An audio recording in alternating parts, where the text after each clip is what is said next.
is going on, everybody? Welcome in to the North End Podcast, episode 103. My name is Zach Graham, your host here in the North End, joined, as always, by my good buddy. He's on record as my best friend. His name is Ian Michaud, and we call him E, sitting here on a Wednesday afternoon. Beautiful day in Texas.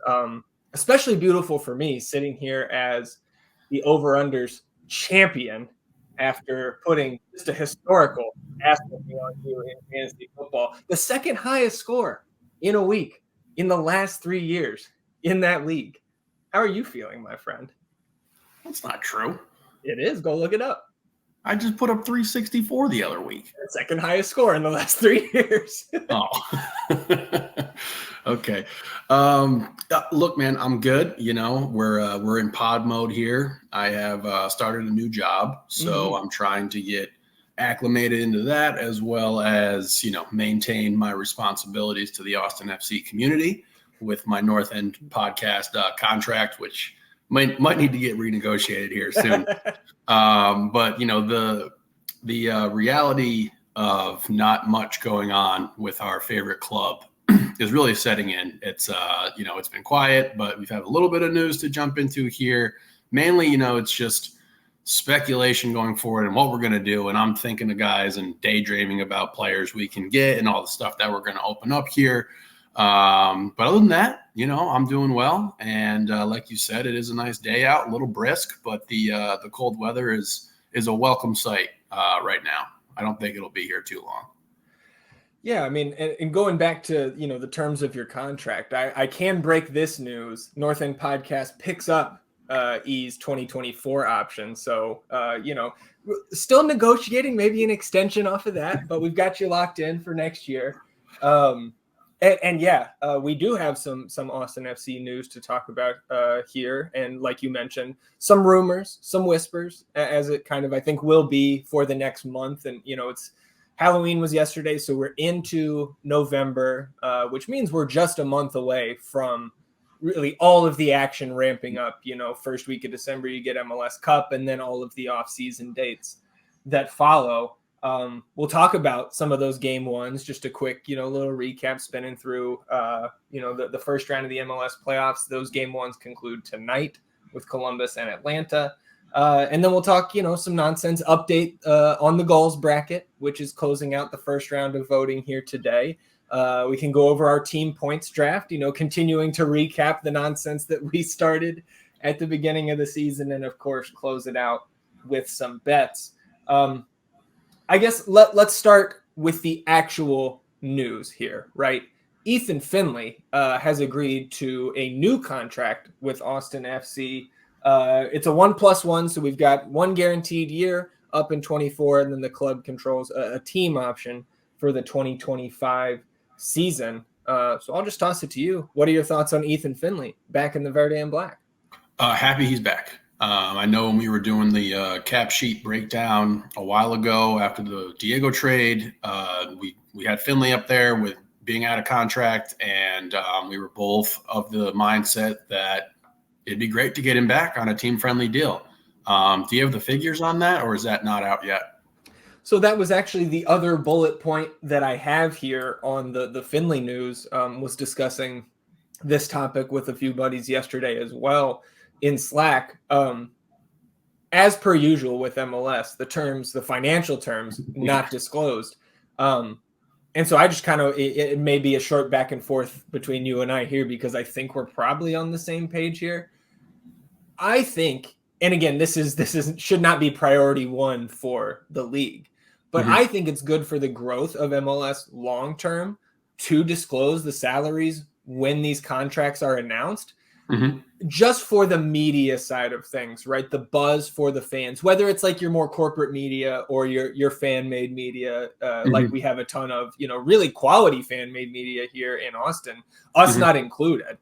You know, we'll let other people judge that, but you know, we're a fan of a lot of other projects here in the Austin FC space. there's just not a lot to talk about outside of the length of the contract, which I think both of us, solid with a 1+1 for Ethan there. But you look at NFL, right? You look at NBA, and I'm not comparing those leagues to MLS yet, but that is clearly where this league wants to get, right? We just had what they call the sports equinox, right? Where the traditional 4 major sports here, your basketball, football, baseball, and hockey, all in action on the same day. And a lot of soccer fans, rightfully so, piping up and saying, hey, there's MLS playoffs tonight. Yeah. And I saw some accounts noting, higher average attendance in MLS this year than NHL. Which sport is the 4th major sport? And I think the way that I would put it is there's 5 now in this country. Yeah. But getting back to NBA and NFL and their free agency periods, those dominate a week plus maybe of the sports news cycle in this country, in part, I think, because they release the salary figures and I think the diehards for those sports are usually a little bit more in tune with the cap mechanisms and all of the rules, because in a lot of respects, it's more straightforward and the leagues are more forthcoming with all of that stuff. And in turn, the media, regardless of where it comes from, is able to banter, and the fans, right? Whether you're on Twitter or just at the bar or at the house with your buddy, like, you can then dive into, okay, like, where does Ethan Finlay, for example, where does his new contract fit into Austin FC's cap puzzle? And like, of course, in MLS, we're talking about targeted allocation money and TAM and GAM and all this other stuff that is not released to the public. So I don't know. I guess I just think that down the road, the league really needs to consider disclosing more of that information to fans to, again, continue climbing the rungs of that ladder to compete with those big leagues here. I mean, I totally agree with you. And like you said, it's hard to really gauge how we should feel about this signing without knowing the numerical figure attached to it, because that's the one way that we can make, an assessment on if we think Ethan is worth X amount of dollars, whatever X may be in this situation. Right. But all that aside, like I said, I totally agree with you there.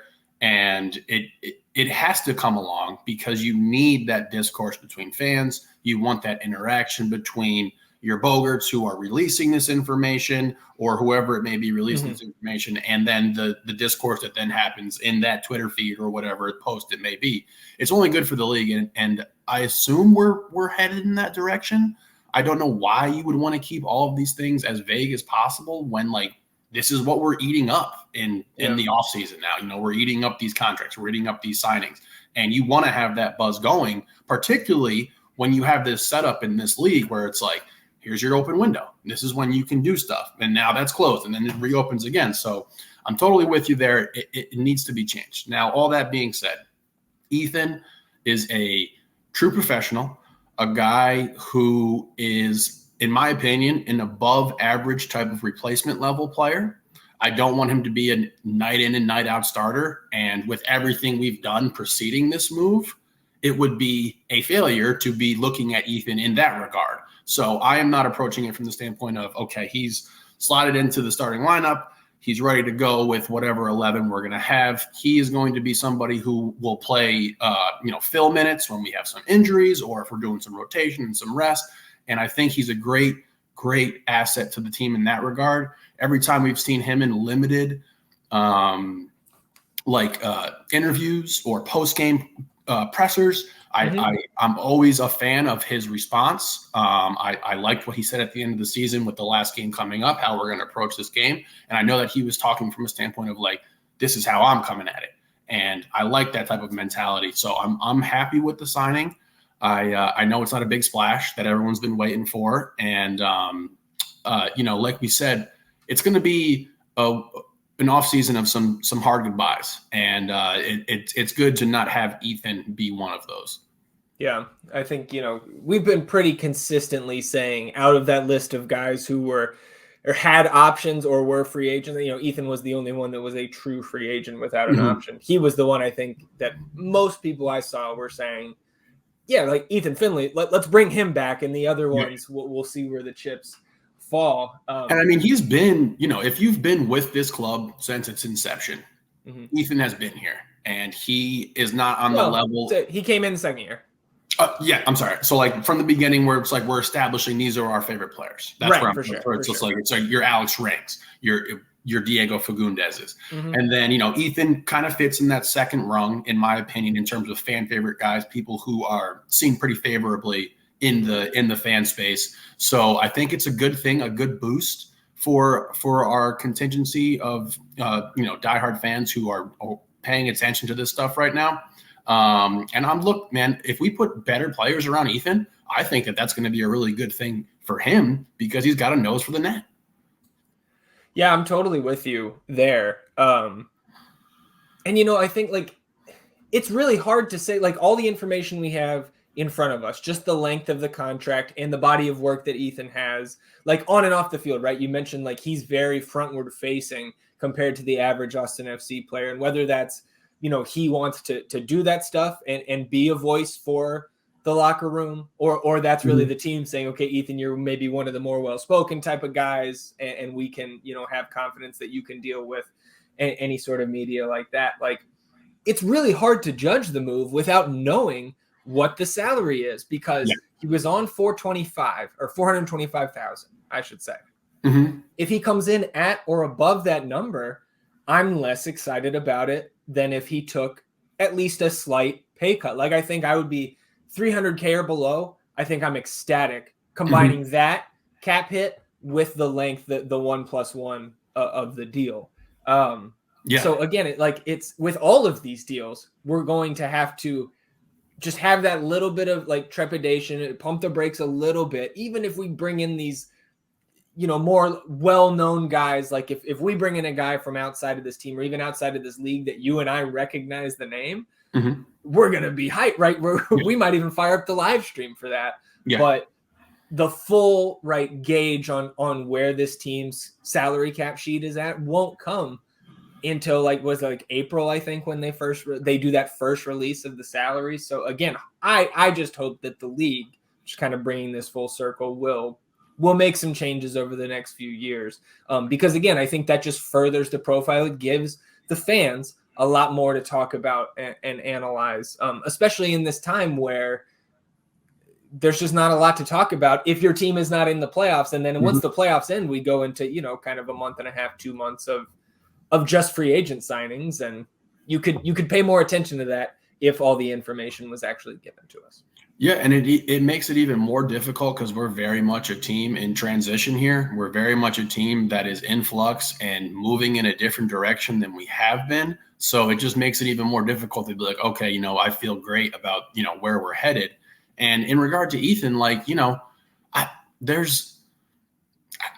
can't name one guy who I think would deserve a raise after this last season. You know what I mean? Like, if it's performance based and this is the gig, like we got to show up and win fucking games. And I can't name one guy who deserves a raise. So I too would be thrilled if he comes in at that 300, maybe even 350. I'm cool with, but anything over 420 to 450K, no, it wouldn't be great.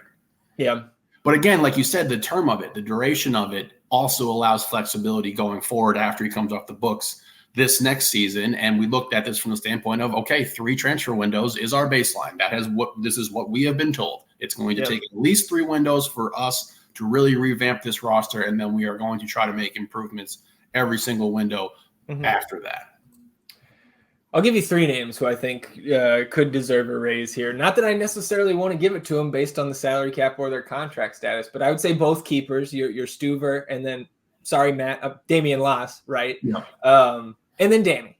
And, of course, Danny in that whole situation. We'll be talking about a lot more as the offseason progresses here. We also had our buddies over at Moon Tower Soccer, Landon and Jeremiah, not only the 2023 Verde Best Ball League champions, but breaking some actual news here, which they almost like the way they worded their tweet and Landon's comments elsewhere. It was like, we can't believe we're doing this either, guys. It's kind of the vibe I got from them. But check this out. Per multiple sources, Nick Lima will be traded away from Austin FC this offseason. Likely destination is the New England Revolution. So this appears to be that I know that they had been in contact with people at the club on the comm side saying like, hey, we're going to release this. I don't think there was no put like, hey, you can't do that. Don't do that. Mm-hmm. So it looks like Nick Lima is going to be shipped out. And again, we will know the return in that trade when it's officially announced. But I don't believe we can make trades until that transfer window opens in December. So we're kind of in limbo in terms of knowing what we're getting back here. But what are your first thoughts on hearing that Nick Lima, another one of our Austin FC OGs, right, is going to be on the move here?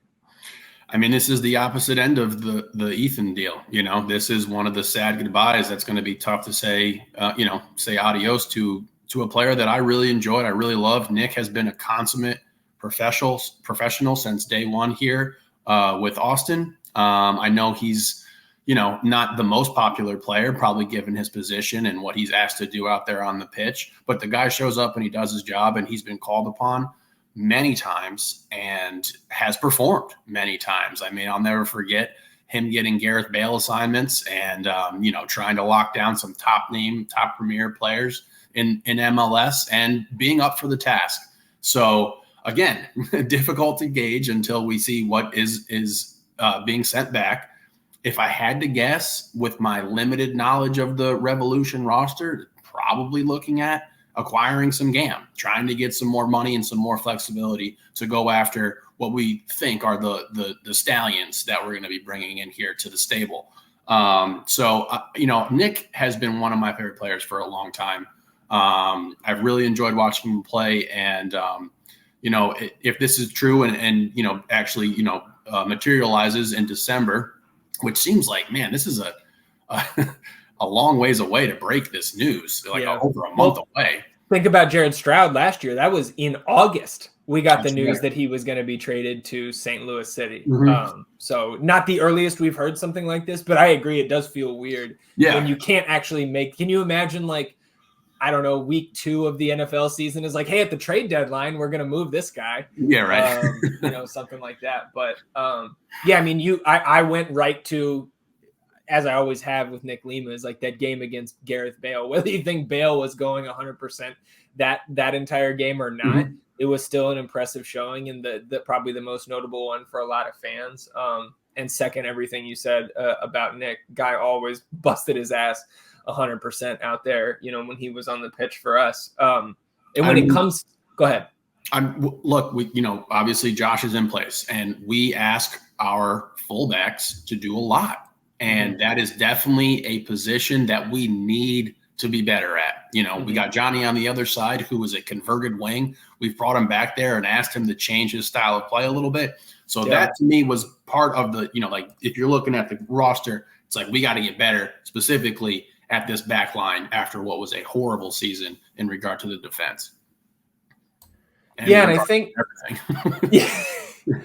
and I think there are people who know more about soccer than I do, just kind of, I think, speculating after this news was dropped that we're just looking for a slightly different style of fullback back there, maybe a little bit more in the mold of a John Gallagher or what have you. And again, I think ultimately, like I saw people saying, okay, well, does this mean that our Johnny's now our right back and John's going to come back, Kolmanich on the left there, or Lundqvist is going to slot in? Man, I think this means we are getting new guys back there. And I think John's an all-star. He's going to be out there in some capacity, I would assume, at one of the fullback positions. But we know he's our utility guy, so they could play him on the wing as well. When it comes to the return here from a potential Nick Lima trade to New England, and this is probably a little bit of a hot take, and it won't be the case because we can't just gift Nick Lima to the Revolution. We have to get something back. Even if it's a washing machine, right? And I agree with you that I don't look at their cap sheet and I don't look at their roster as a whole and say, okay, like, here's a player where we may be targeting, and that may come to pass where we get a player in return. But I'm with you. I think it is probably a GAM return. And the more GAM we get, obviously, the better. But I think this is at least a lukewarm take. We could get $1 of GAM, and I would be happy with the trade because I view this as a move opening cap space and a roster spot for Roto to, again, bring in his guys as he's done with the scouting department here, right? I would be shocked if he doesn't have a lengthy list of players that, again, his scouts have already been working for the club for a few weeks now.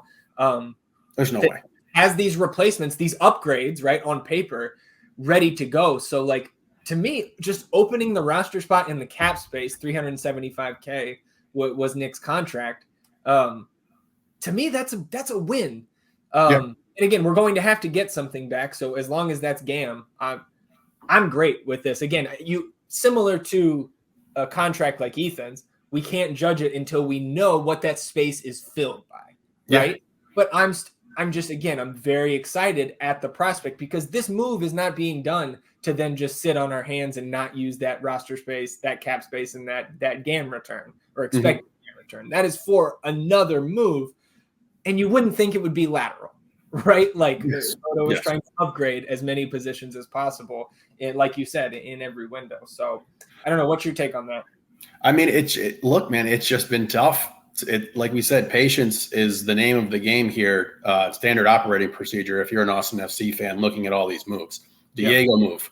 Well, we can't really judge it until we figure out who is replacing him. Now this Nick news coming out. Well, we can't really judge it until we figure out who's replacing him. The Ethan news. Well, we can't really judge it until we understand how much he's actually being paid. So patience is just going to be the standard operating procedure here. And I do agree. It is not something where it's like, okay, now we have a vacancy that we don't know which direction we're headed. I would assume with great confidence and bet a lot of money that Roto has a thorough list of players that he is interested in that fit the mold, that fit the style that we want to play here. Yeah, so I mean, I guess we'll come back to Lima when that trade is actually official. But I would say I think it's pretty much a guarantee that is happening, given how confident Moontar was, multiple sources, and nobody saying otherwise in response to that news. So a couple farewells posted on Instagram. Maxi Urruti, number one, drops a caption, I think, that said last Halloween in Austin. So I did see somebody joke, he's moving to Leander, everybody, of course. But so it does appear, as we had long speculated, that Maxi Urruti will be gone from this team. Any thoughts there? Yeah, I got a lot of thoughts on that. All right. You know, it was such a disappointing season for Maxi, and I am not somebody who is a fan of these cryptic messages on social media and these kind of like pick me, look at me posts.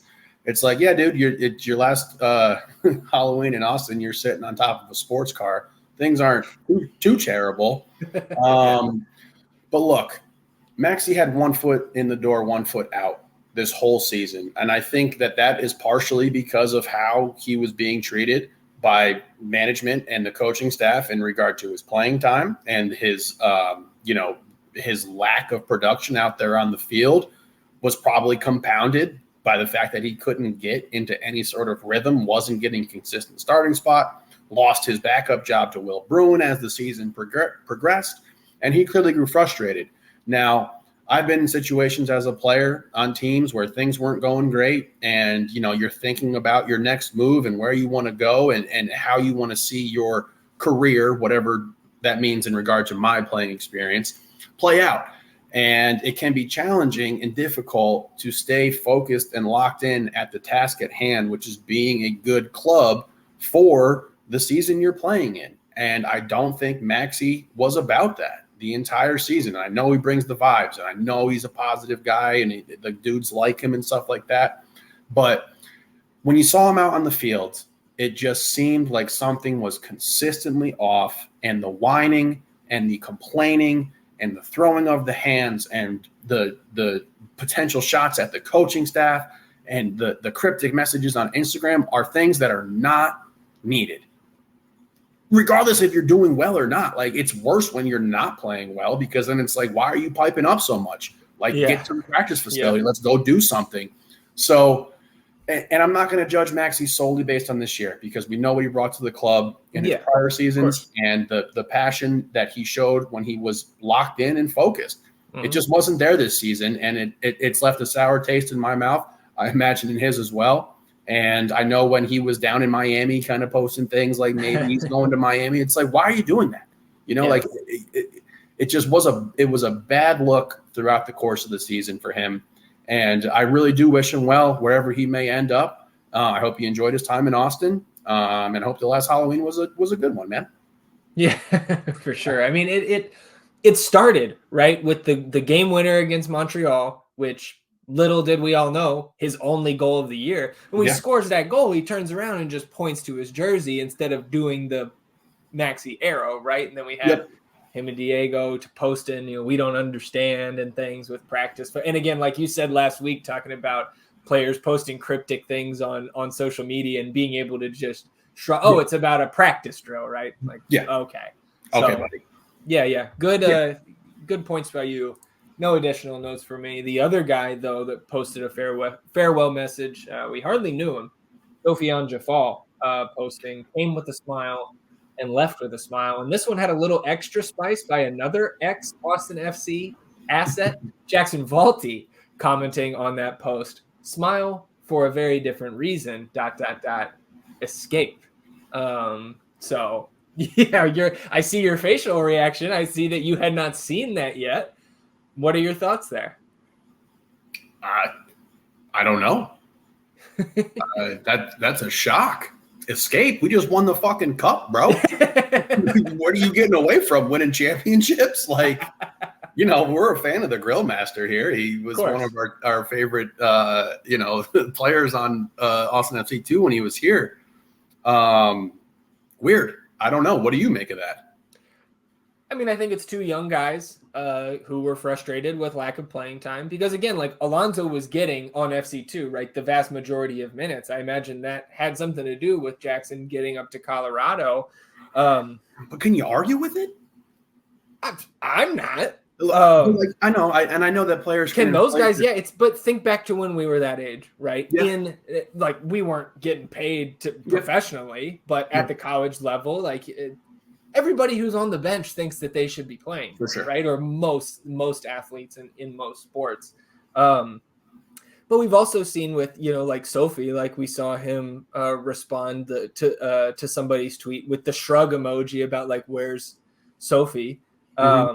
And that's just like, that shows a little bit of a lack of, it's poor judgment, especially when you're about to be a free agent. And look, I understand that Djeffal in particular with the first team was one of the names that some of the fans, when expressing their discontent with the coaching staff, were saying, look at Djeffal. We don't play him nearly enough. And like, man, outside of the one nice pass he had, that through ball to Rodney Redis and he couldn't finish, what else do we remember about this guy on the pitch? Like, look, I'm sure he's a fine kid, whatever. Like, and I can't say that he was bad.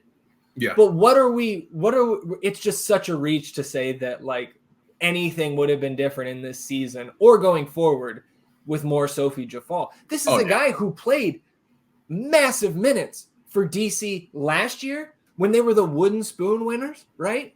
And they fucking waived him. So how good is he really? Yeah, I mean, look, I know that you could go back to some earlier episodes and catch me saying that I was encouraged by some Urruti Djeffal plays and encouraged by his activity in certain games. But again, none of that is changing the course of this season. Now, let it be a lesson to whoever responding to some fan on Twitter who's being like, yo, where's this dude at? Really doesn't do you any sort of, like, there's nothing good that comes out of that because you just assuaged some random Twitter person. Like, it just doesn't make any sense. So, and again, we were excited when we got the kid, and he was definitely one of the kind of mysterious storylines this season. I remember asking maybe 10, 12 episodes ago, where the fuck is Sophie? What's going on? But also he played a position that we're not going to, not give minutes to these other dudes. Like, who are we playing him over? Exactly. Like, who could we possibly play him over? So it seemed to be a bad fit, and that could be an escape. to go get an opportunity where you actually can go play. And I mean, if it ends up being a team that's competing for the wooden spoon, which, I can't scoff at too much because we were kind of close to worst. holding that guy. Yeah. And so be it. But it's going to be a lot of goodbyes, man. And how people handle them is up to them. And I wish Sophie well. I know we caught him at a couple Next Pro games. Every now and then he was there attending, particularly earlier on the season. Yeah. But to your point, man, getting waived by the worst team in the league is not a good look.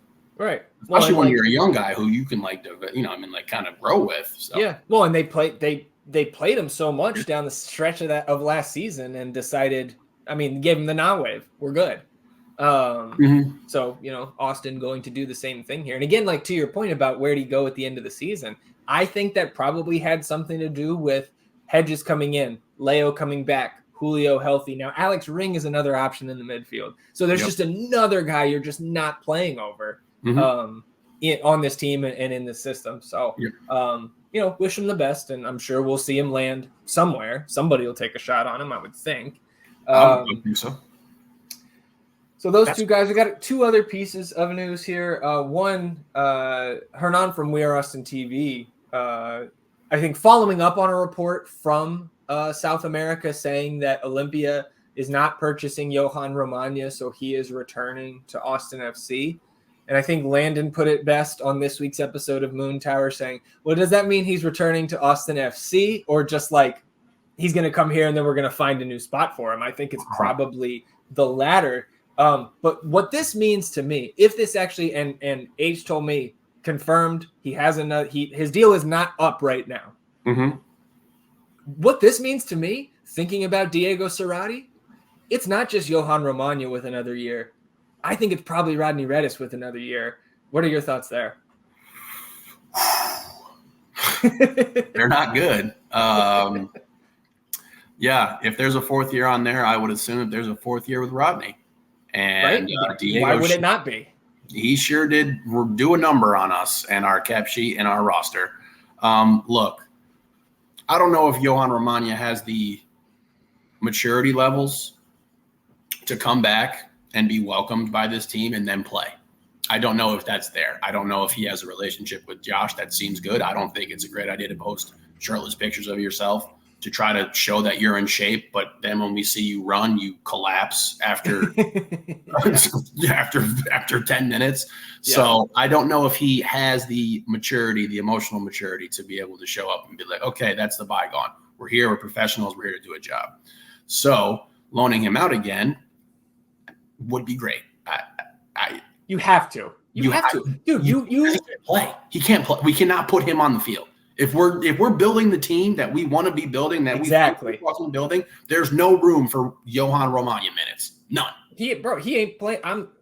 I would be shocked. He's not playing over Leo and over Julio and Matt. And again, I would rather try to develop Kip Keller than have Johan Romaña. Johan Romaña has burned pretty clearly any sort of trust he had with the coaching staff. That's why they loaned him, because 3 years in a row he came in out of shape.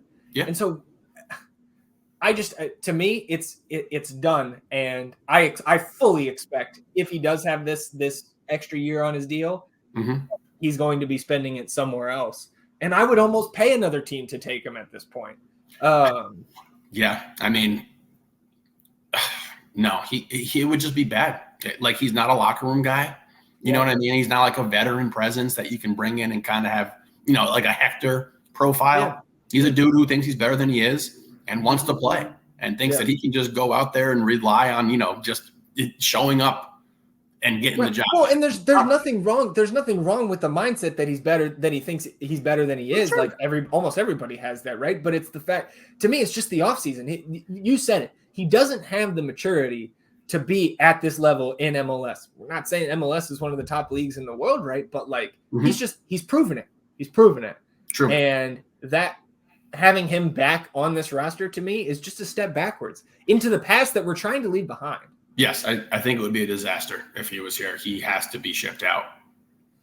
Romaña, by the way, $460,000 on the cap hit. Redis making $440,000, but U22, so that's just $200K against the cap. But again, let's get these guys out of here, man. And again, I think cool million. I mean, Roto is, I'm sure, working on that if it is indeed the case that both of those guys' contracts are through 2024. A little bit of Austin FC2 news here. So reports coming out that Sebastian Pineau, that Austin FC was sent a reserve letter from the Peruvian Football Federation for a possible call-up for the matches upcoming against Bolivia and Venezuela. So this reads like a potential first-team call-up. Mm-hmm. If that's the case, I'll say I'm shocked in a good way. Like, I don't think, from everything I've heard, people who have a little bit of knowledge about the Peruvian team, they're not they're not one of the heavy hitters down there. But I would still be surprised if this was a senior call-up that saw Sebas get minutes. I hope it happens, though, because you would love to see that for the kid. Yeah, I mean, look, man, he came out of nowhere this year and really came on strong and showed out, and he showed that he has a bright future somewhere. So if he can get this experience under his belt, even the experience of being with those guys, being on the national team, being around these professionals, being around these countrymen who are playing for the flag, is a great experience for him. So I hope he does get some time there with them. And I mean, it's just really, he came on like a hurricane. Like, he was fantastic. He took the AOC minutes that we were all like, especially after a hot AOC start. Yeah, where it was Pineau was the leading scorer at the end of the year. He was, correct. Yeah. And it was just a testament to how he came on, like right around the 40% mark of this season. Yeah. And didn't let up. So good for him. Hope it comes through. Happy for him. So I've added an extra tab here to the spreadsheet, and this is the senior and supplemental spots that we have at the moment. Right now, I count 11 senior spots taken up for sure. So you see those in the green. We got our 20 spots listed out there. Supplemental, we've got 3 guys locked in: Owen Wolf, Kip Keller, CJ Fodre. So then your senior spots that are either options or guys out on loan, potentially coming back from loan. You've got the options still to be decided on Alex Ring, Memo Rodriguez, Adam Lundqvist, and Will Bruin. Then I've got Rodney there. We still don't know for sure what's going on with him, and Romaña reportedly coming back from his loan at Olympia. And then we've got Musa out there in Turkey, and his loan is up next summer. So we'll have to figure out a place to put him for the last 6 months of his deal, unless for whatever reason he's coming back here, which, again, don't think that's happening. Already got the departures down there, Maxi Urruti and Nick Lima. So at least 2 empty spots there and a maximum of 9. So again, just kind of highlighting how much work can and will be done in this offseason. Looking to the supplemental spots, I mentioned Wolf, Keller, Fodre in those 3 spots. We know Danny, the report is that there is a team option, but contract negotiations for an extension are ongoing. And then I believe there are options on Las, Asensio, Ocampo Chavez, and Jimenez. So at least 2 supplemental spots open with a maximum of 7. Well, and we know Danny, if he stayed, would be coming off that supplemental roster spot. So maybe I should just, going forward, move him on over to a senior spot. I dig. Yeah, man, looking at this, you see those guys in the yellow there for those of you who are watching on the YouTube here. And, I mean, Lundqvist, got to go. Yeah. If we're moving on from Lima because we want to upgrade at the fullback position and that wingback position, then Lundqvist has to go. Like, there's no time for you. There's no minutes for you either, buddy. Yeah. Look, we didn't get to see enough of Memo. I thought that was an error on a part of the coaching staff because like with him coming up like that, why don't you want to see what you can get out of him? And if he potentially fits the plans here going forward, you look at Alex, he's got to come back on a team-friendly deal. And I don't know if he does that. And I can't blame him if he doesn't. But if it's not a good team-friendly deal, he can't be there either. Will, obviously, at the very tail end of his career, great dude, love him. Not the first guy I want to be bringing off the bench if we need a goal. In the grand scheme of all the players that are available. And then you're looking at, just some bad contracts like your Redis, your Romaña, your Gite. Those are all U22 initiatives, right? Well, not Romaña, but Redis and Gite, yes. Redis and Gite, 2 U22 initiatives, 2 misses, 2 whiffs, 2 really bad misses at a spot that you can't fucking miss at. And then Komanic coming back from the ACL. What are we going to get out of him? Yeah. What's his ceiling? What could you possibly see the best form of Jean Komanic being?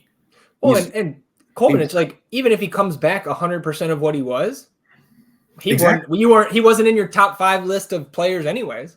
No, and he's extremely limited. We know what he can do. He's heavy on the left foot. He doesn't have the right reads. The sweeping crosses come in. Yes, they have good pace on them, but other than that, you're not getting a whole lot out of him. And it's not like he's blowing you away with some sort of athletic ability or speed or some sort of other, characteristic that really makes him an impactful player. Right. There's a lot to be done, man. And the buyout option resets beginning of the league year. So I think in December we could use that. I like to save that if we can. I don't want to save it. Why? Like, we know where we have to get better. We know where the roster, the way the roster is formatted. You can't miss your DPs. You can't miss your U22s. And I would be in favor of getting out from underneath one of those. Right. To just give us some sort of option where it's like, okay, now this is what we're bringing in a U22 kid, a Bogu style kind of guy where it's like, this dude is a baller. Stipe Buke, right? Somebody like that. Yeah, Any of those U22s for Miami that came in the Miami kids, the Diego. I would just say, and I think they would do this, right?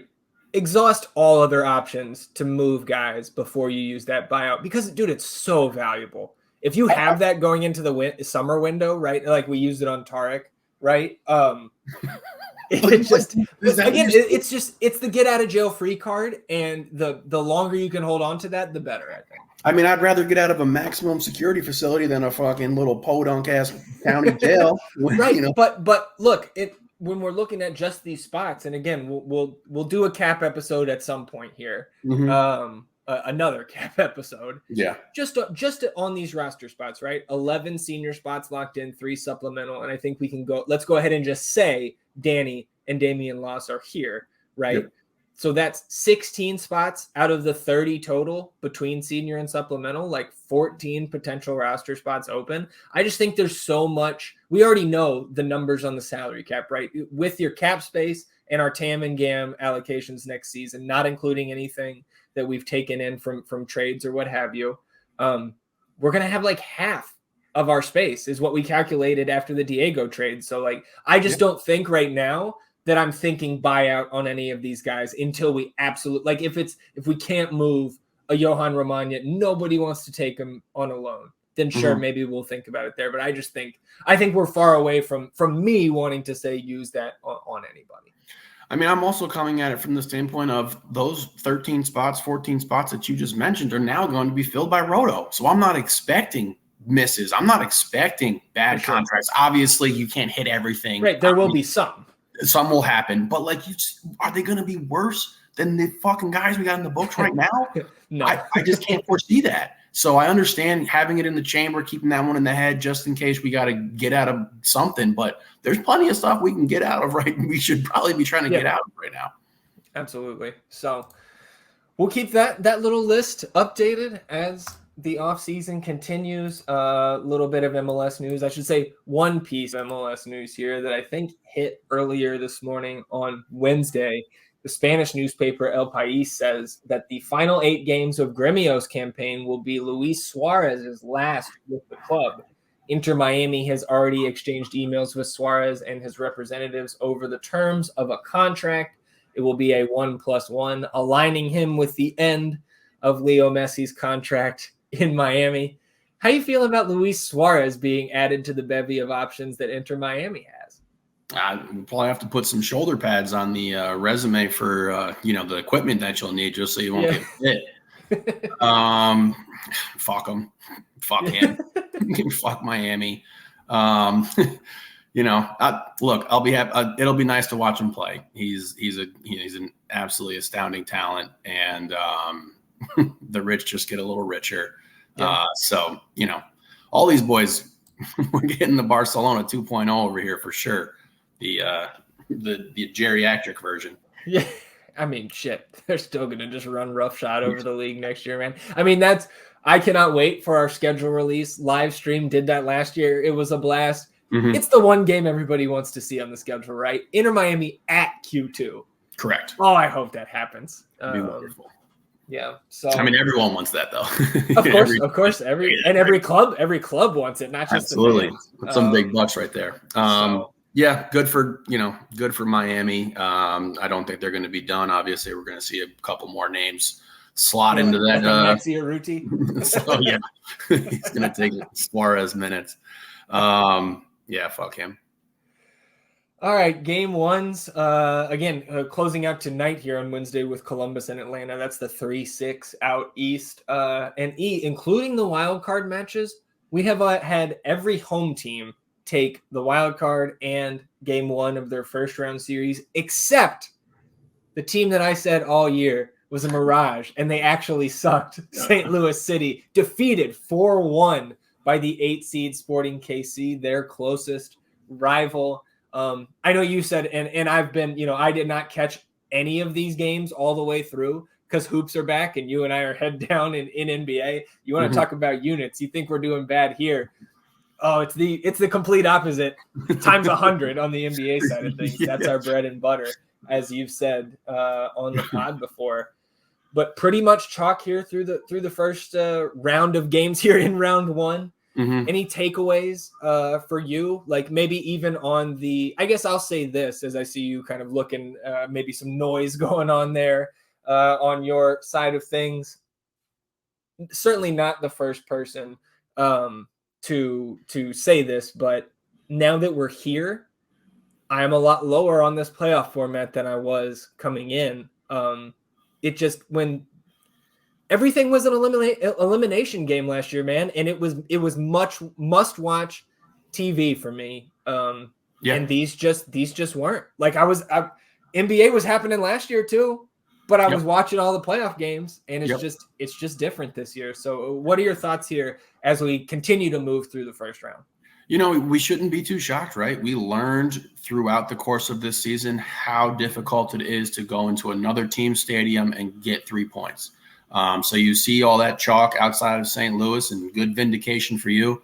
Finally, you held on for a long time, baby. And no, I mean, when they beat us, I was like, okay. You're reaping the rewards now. So yeah, I mean, it makes sense. It's tough to win on the road in these games, and obviously, if you're the higher seed, getting the first game, you're theoretically the better team and have been the better team throughout the course of the season. But to your point, and I've kind of been preaching at it for since we learned about this new playoff format. It's clanky. It's cumbersome. It's not what you think of when you think of playoff soccer in America. It's not what you think of when you're thinking of playoff sports and formats. And with soccer in particular, with the removal of the draw after the regular season is done, puts that into play in the playoffs. And it's like, okay, we can't just pack this in if we're up 1-0, or we're down 0-1 and we can't just go all out, go for 2 goals. We're going to settle for 1. So it removed that component essentially. And it's not good for the product. And I understand that it was probably for Messi. That's the only thing I could think of. I don't know why you would just and then be like, hey, we might not stick with this going forward. Yeah. I mean, I think it's also just Apple TV, more games, True. More eyes, hope, True. I think is probably their hope there. But I think for the diehard MLS fans, I don't think it's quite doing it, especially for the neutrals, right? Yeah. Like if you're still in it, if we were in one of these rounds, I would be paying a lot more attention to the West series and all that stuff. But yeah, hopefully I think some changes. But just go back to what we had last year. I thought that was perfect. I thought it was great. Top 7, bye for the 1 seed in each conference. Yep. Single elimination. Yep. Right down to business. See. And the season's so fucking long already. Yeah. You're in the cup. You're playing in December. You're playing December now. Yep. That's insane, especially coming off of what had to be been condensed seasons due to COVID. Yeah. So let's move into the nonsense here. We'll give a little update on the goals bracket. The voting right now here on Wednesday when we're recording, taking place in the first round for that vibes region down there on the bottom right. But we're already through the West, the East, and the Verde regions in terms of the first round votes. Looking in the West, we had Driussi. His goal against Portland at home beat out Zardes in that 9-8 matchup. No other real upsets except for Rodney Redis down at the bottom of this West region. His goal against Vancouver, his only league goal to this point, beating out Ethan Finlay's 36-minute goal at Seattle, which I got to say, I think the Finlay goal was a little bit more skillful. But of course, the Austin FC fans and our cult hero there in Lord Redis getting the upset. And I think he was also pushed on a little bit by some false nine propaganda. They tweeted about the Rodney Redis goal being up for the vote there, and it was 50-50 at that point. Ends up 71-29 for the Redis goal there. So look, if you find a goal on this bracket that you think should be advancing, do a little propaganda tweet. We will retweet it and get your goal through. We might be in a situation. You remember when they opened up a competition for the naming of that giant boat, and then Bodie McBoatface won because everyone just piled on and made it. I was like, you're gonna see a Final Four, or we can't get a Final Four of Rodney Redis, but you might get you can get a final. Yeah, you might get a Rodney Redis championship matchup here. Yeah. Speaking of renaming things, my elementary school here in Central Austin went through a similar thing where I think Bodie McBoatface Elementary was a finalist.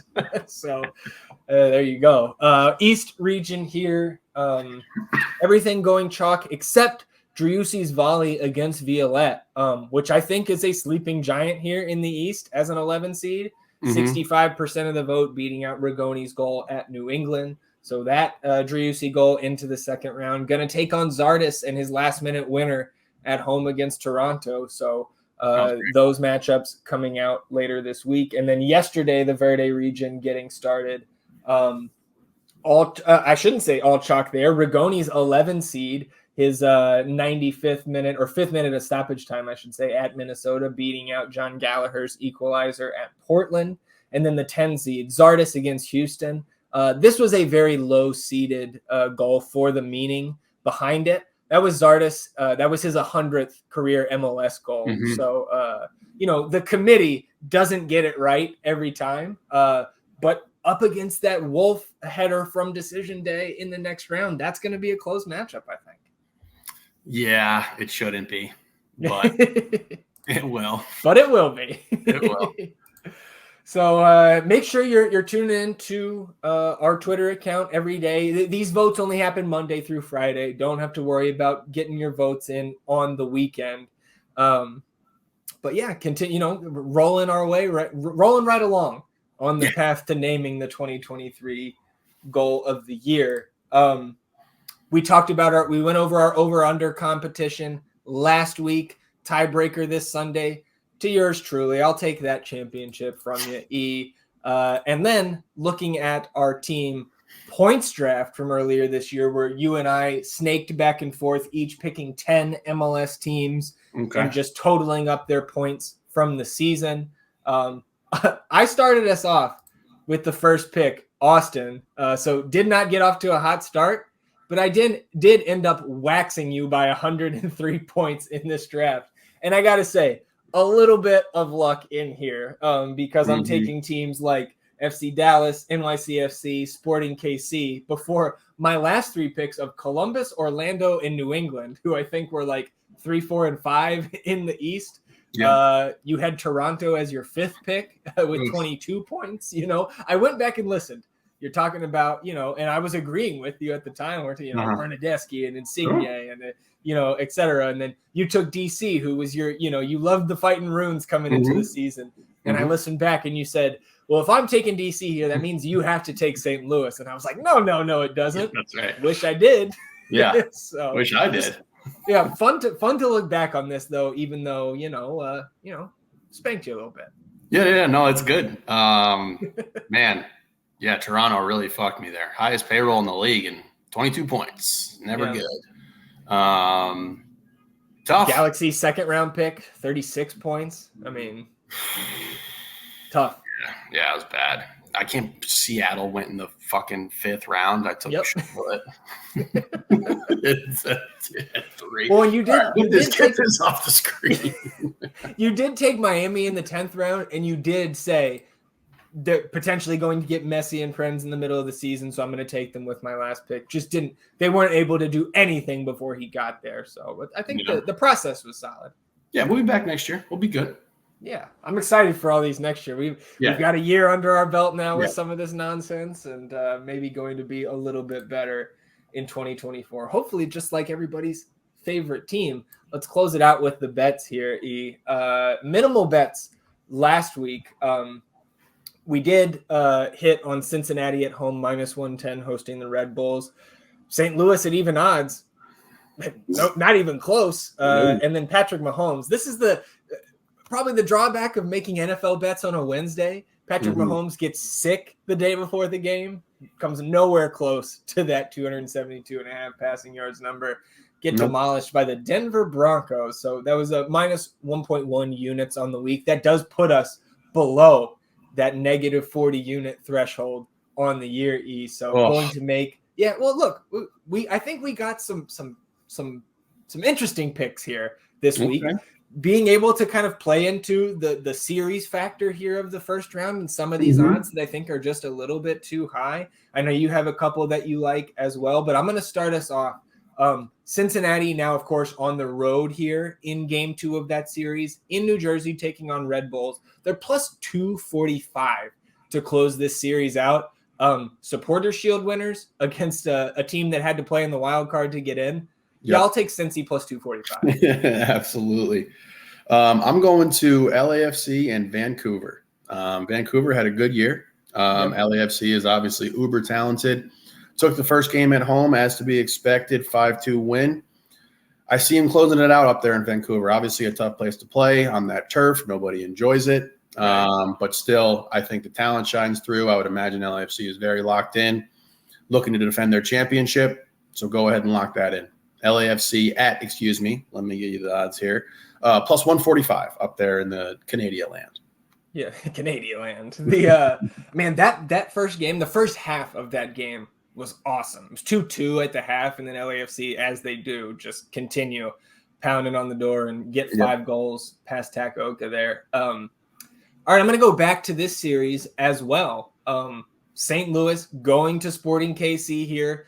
A do-or-die game. They have to get a win, and obviously they can do that in a penalty shootout. These games, no extra time. They'll go right to that penalty shootout if they're tied after 90. But I think St. Louis can bounce back here. Of course, that high-pressing, high-energy style, especially like them, E, at +330 here. Again, playing a team that had to be in the wild card just to get into this first round, +330 St. Louis on the road. Lock it in. All right. I mean, something's been up with that St. Louis line, even from the get, right? They were even odds at home, game 1, the 1-8 matchup. True. Vegas is onto something there, so be wary. All right. I'm going to the hated FC Dallas. Get them at +140. Hosting Seattle, obviously playing in Seattle, a very difficult task. Austin, pretty good at it this last year. But I anticipate Dallas evening this series up at home. You get them at, I keep pulling this. I'm sorry, y'all. Keep pulling this playoff bracket up. You get them at +140, which we'll take at home. Obviously, we just talked about how difficult it is to win road games in this league. And Dallas has a very solid defense. Seattle can struggle to score. So I see him pulling this one out. I will take my third road team here on the week and go with another disgusting team wearing orange. They've been pretty good this year and took care of business at home in game 1. I've got Houston +200 to close out this series on the road at RSL in the elevation. And I think that rounds out our MLS picks, but we're back with an NFL teaser. I'll let you list it off. All right, y'all. Fire up the teaser machine because we're back at it. You're getting 7 points on this 6-teamer here. Let's fire them off. All right. Saints versus Chicago. Line's at -7.5. You drop it down to -0.5. Chicago, obviously, not a very good team. An interesting deal the other day. Not a believer in Tyson Bagent?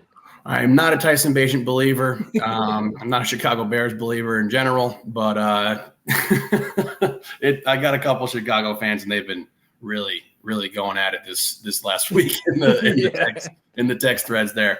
So New Orleans -0.5 taking on Chicago. Lock that in. Baltimore, Seattle. It's a -6 to start. You take the 7 points, you get it down to +1. Gotta like that. Man, I don't know. At home? That's still a little tough to me. Ravens? They've been rolling. Yeah, Seattle's good, though. They're just I'm a Geno guy. I'm a Geno guy. Yeah. Well. But whatever. All right, we're moving on. Tampa Bay at Houston. It's at 2.5. You're going to jump it up to 9.5. Lock that in. Atlanta versus Minnesota. -4.5 down to 2.5. Excuse me, +2.5. God, there's so many numbers in here. Cleveland versus Arizona. -8 down to -1. Lock that in. Miami and Kansas City, they're playing in Germany. You get Miami from +1.5 up to +8.5. This comes in at +450. Go ahead and lock it in. We're going to need it. The units have not been looking good ever since we took some pretty heavy swings earlier once football locked in. Well, we've got, so 6 bets on the week there, 5 MLS Game 2s here in the first round, and the 6-team NFL teaser at +450, 6+ money bets. So hit a couple of those. We back above that -40 threshold there, Ian. Of course, we do have our 4 winner picks that we made last week. E has Philly +1,200 and Houston +2,500. I've got Seattle +1,400 and Columbus +1,200. If Columbus takes care of business at home tonight, E, all 4 of our picks will win their game 1. So let's go, Crew. Let's do it, baby. Love watching the Crew, too. A little Cucho action. All right, everybody. That will do it for episode 103 of the North End podcast. And if you're still with us and you've got 5 extra seconds to rate, review, and subscribe to the podcast, wherever you get your podcast, we would greatly appreciate it. And, of course, make sure to drop the North End podcast to all of your Austin FC friends. Help us grow the podcast in that fashion. And if you're watching on the YouTube channel, hit that subscribe button to help us grow the pod. You can hit the notification bell to know when a live stream pops up or a new episode goes live. And of course, on this episode, hit that thumbs up, like the video, help us battle the YouTube algorithm overlords, atone for your sins, wash yourselves clean in the waters of the North End. We will be back next week talking about everything that happens between now and then in the Austin FC universe, recapping some big time game 2s. Some of these series will be concluded in the MLS playoffs. Of course, there will be more MLS news, recapping the bets, the nonsense, the goals bracket, all of that. Enjoy the rest of your week. Have a good weekend, everybody. We will see you back here next Wednesday. Until then, he's E. I'm Zach. Vamos Austin FC, everybody. Goodbye.